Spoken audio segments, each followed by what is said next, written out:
Hello friends, പൈത്തണിൻ്റെ പുതിയൊരു വീഡിയോയിലേക്ക് എല്ലാവർക്കും സ്വാഗതം. ഇന്ന് നമ്മൾ പഠിക്കാൻ പോകുന്നത് നമുക്ക് പൈത്തണിനകത്ത് എങ്ങനെ ഒരു സ്റ്റാറ്റിക് മെത്തേഡ് ക്രിയേറ്റ് ചെയ്യാം. നമ്മൾ സ്റ്റാറ്റിക് മെത്തേഡിലെ ക്ലാസ് മെത്തേഡ് എന്ന് പറയും. അതെങ്ങനെ നമുക്ക് ക്രിയേറ്റ് ചെയ്ത് നോക്കാം. പ്രധാനമായിട്ടും നമുക്ക് രണ്ട് രീതിയുണ്ട് പൈത്തണിനകത്ത് ഒരു മെത്തേഡിനെ നമുക്ക് സ്റ്റാറ്റിക് മെത്തേഡായിട്ട് ക്രിയേറ്റ് ചെയ്യാം. അതിൽ ഒന്ന് നമ്മൾ സ്റ്റാറ്റിക് മെത്തേഡ് എന്ന് പറയുന്ന ഒരു ഡെക്കറേറ്റർ ഉണ്ട്, അല്ലെങ്കിൽ സ്റ്റാറ്റിക് മെത്തേഡ് എന്ന് പറഞ്ഞൊരു ബിൽറ്റ് ഇൻ മെത്തേഡ് ഉണ്ട് പൈത്തണിൻ്റെ. അപ്പോൾ ഈ രണ്ട് രീതിയിൽ നമുക്ക് ഒരു മെത്തേഡിനെ നമുക്ക് സ്റ്റാറ്റിക് മെത്തേഡ് പ്രോഗ്രാം വെച്ച് അതൊന്ന് ചെയ്ത് പഠിക്കാം. അപ്പോൾ ഇവിടെ ഞാനൊരു ക്ലാസ് ക്രിയേറ്റ് ചെയ്യുന്ന ഞാൻ മാത്ത് എന്ന് പറഞ്ഞ്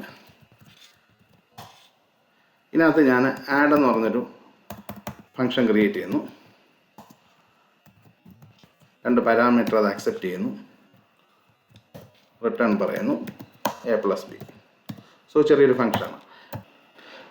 ഇനി നമുക്കിതിനെ ഒരു സ്റ്റാറ്റിക് മെത്തേഡ് ആക്കാം. സ്റ്റാറ്റിക് മെത്തേഡ് ആക്കണമെങ്കിൽ നമുക്ക് ആദ്യം math.add പറയുക ഈക്വൽസ് സ്റ്റാറ്റിക് മെത്തേഡ് എന്നുള്ള ബിൽറ്റ് ഇൻ ഫംഗ്ഷൻ കോഡ് ചെയ്യുക. അതിനകത്ത് ഈ മെത്തേഡാണ് പാരാമീറ്ററായിട്ട് പാസ് ചെയ്യേണ്ടത്, ആഡ്. സോ ഇത്രയുമേ ഉള്ളൂ. ഇപ്പം നമ്മുടെ മെത്തേഡ് ആഡ് എന്ന് പറഞ്ഞ മെത്തേഡ് സ്റ്റാറ്റിക് ആയി കഴിഞ്ഞു. നമുക്കിനി ഒന്ന് യൂസ് ചെയ്ത് നോക്കാം. ഇവിടെ നമ്മൾ പറയുക math.add. ഇവിടെ നമുക്ക് വാല്യൂ കൊടുക്കാം 10,20 കൊടുക്കുക. അപ്പോൾ നമുക്ക് റിസൾട്ട് കിട്ടുന്നുണ്ടോയെന്ന് ചെക്ക് ചെയ്യാം. സോ നമുക്കൊന്ന് സേവ് ചെയ്ത് റൺ ചെയ്യാം.